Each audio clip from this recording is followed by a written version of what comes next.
Magandang umaga po mga kaagre. So, kamusta po kayo ngayon?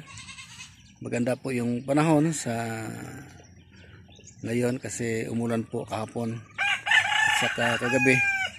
Pangalawang ulan na po na dumating dito sa amin. So, it's time na i-harvest ko na yung aking napier para ipakain po sa aking baka at sa aking mga kambing. Sa hindi pa nakapag-subscribe dyan, please subscribe and hit the notification bell para kayo ma-update sa mga videos natin pong upload.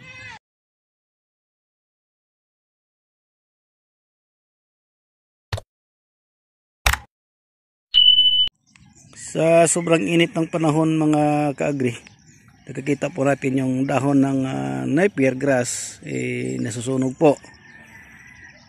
So, salamat at dumating na yung ulan. So, i-harvest na po ngayon ito mga kaagri para gaganda na yung kanyang tubo kasi maulan na po. Para next harvest maganda yung kanyang paglaki ng napier at saka mataba. So, kikita natin na sa sobrang init ng panahon, sa tindi ng panahon. So, yung aking napier nagiging bansot po, no? Maliit, no? So, kailangan ko nang ipakain sa aking mga alagang baka at kambing para gaganda yung sunod na tubo kasi yung ulan na po.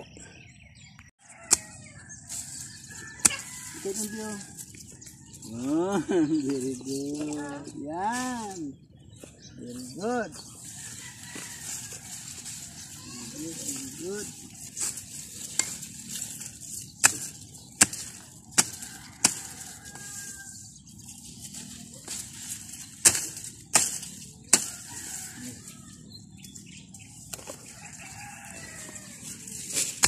Ang kagandahan nito mga kaagri, kahit wala akong makina na chopper para pang silage, ito pong matigas na ito, kinakain po ng aking baka.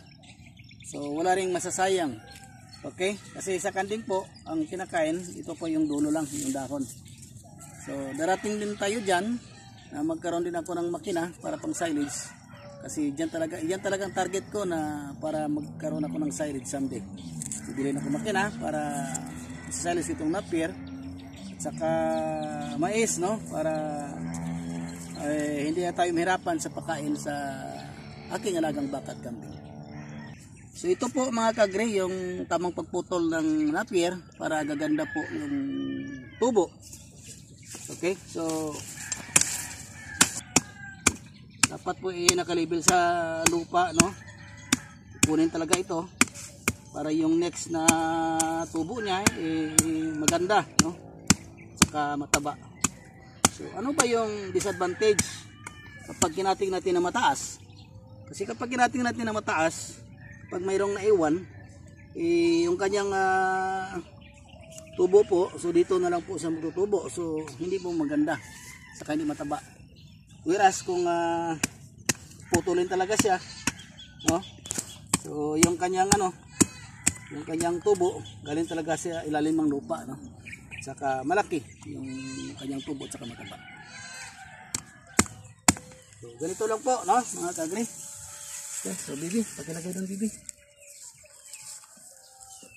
Okay, bagong gising po ang ating ating little farmer.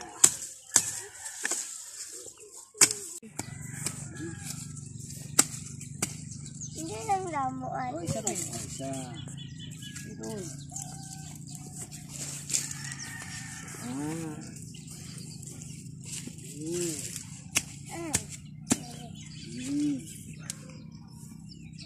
Sarang.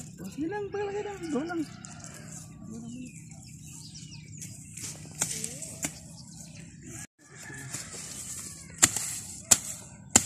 Gamay yan lang din. Gamay yan.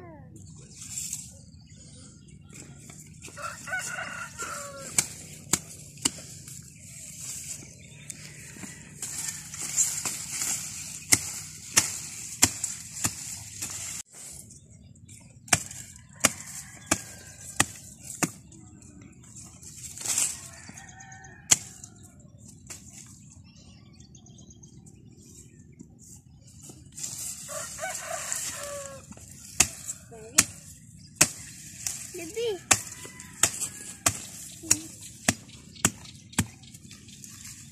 Po isa. Lagay doon.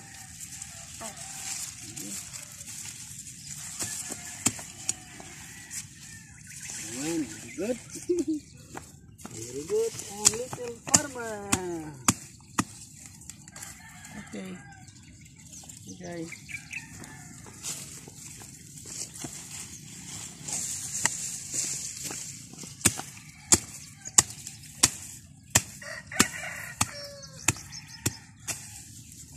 Okay, lagay doon. Andahan.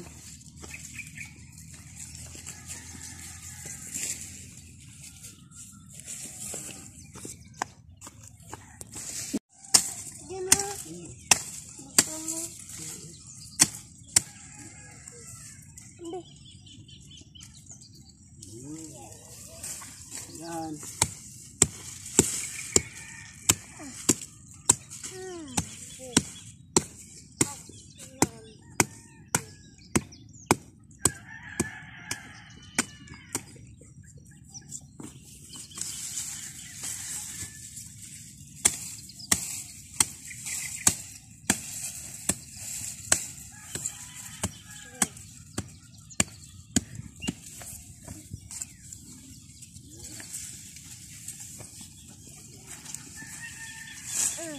Good.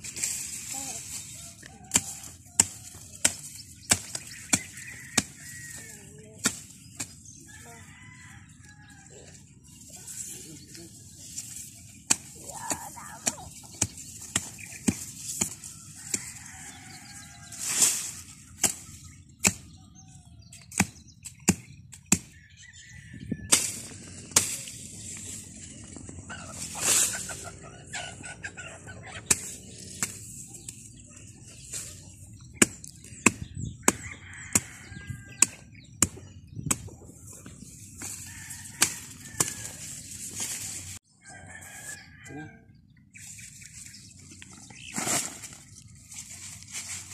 Ito kamay.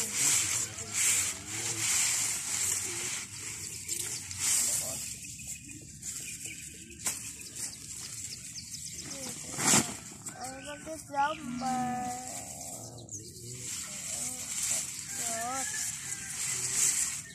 Oh. Parang napon. Yan ang bebe, ikaw mamaya na din. Dali lang. Dali lang.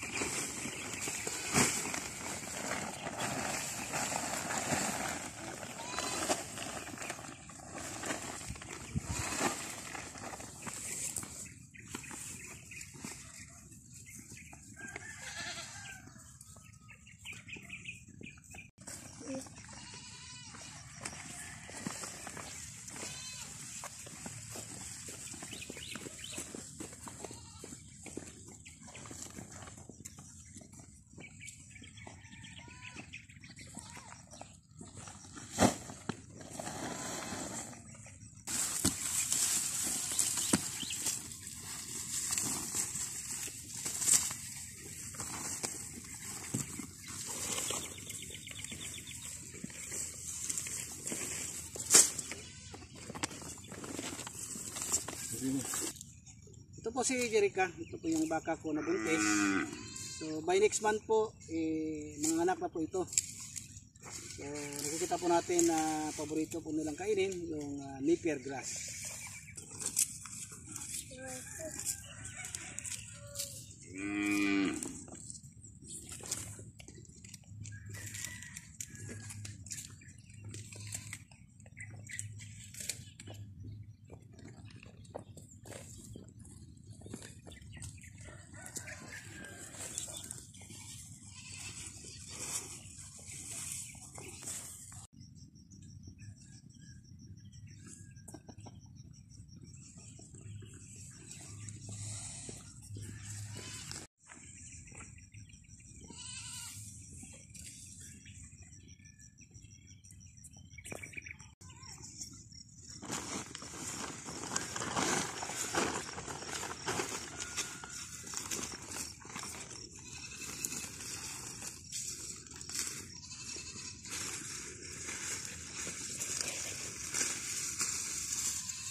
Isa ko pong baka is 10 months old po mga kaagri. So by July, mag 1 year po ito.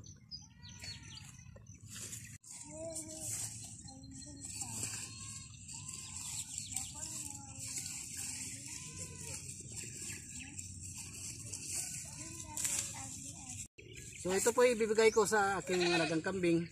Ito po mga bata pa, mga kaagri, maliliit, para hindi po masayang sa kanila. Pagkain po na lahat mga kaagri. So, ibigay ko po ito sa aking alagang kambing kasi maingay na. Nagugutom na po sila.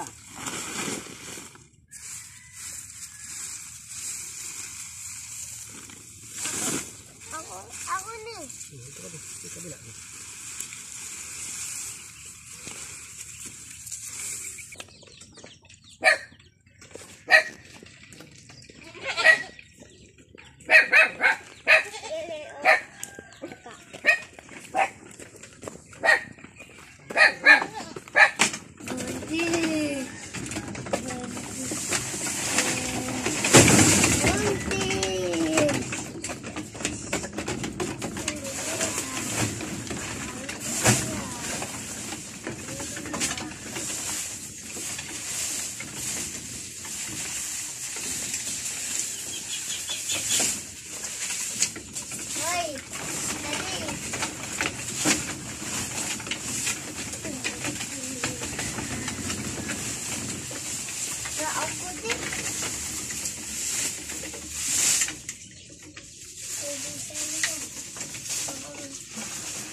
Ito po kapon mga kaagri, yung nilagay po namin, may kasama pong matigas. Ito po yung disadvantage sa napier kapag pakain mo sa kambing na hindi naka-silage. Kasi hindi po kakainin ng kambing ito kasi masyadong matigas po. Unlike na kapag na-silage natin, lahat po makakain po ng ating alagang kambing. Wala pong masasayo. Maraming salamat po sa again mga kaagri sa walang sawa niyong pagsubaybay sa ating pong channel. So siyang kulang rin nagsasabing basta Pinoy! Hindi tayo dyan. Agree tayo dyan!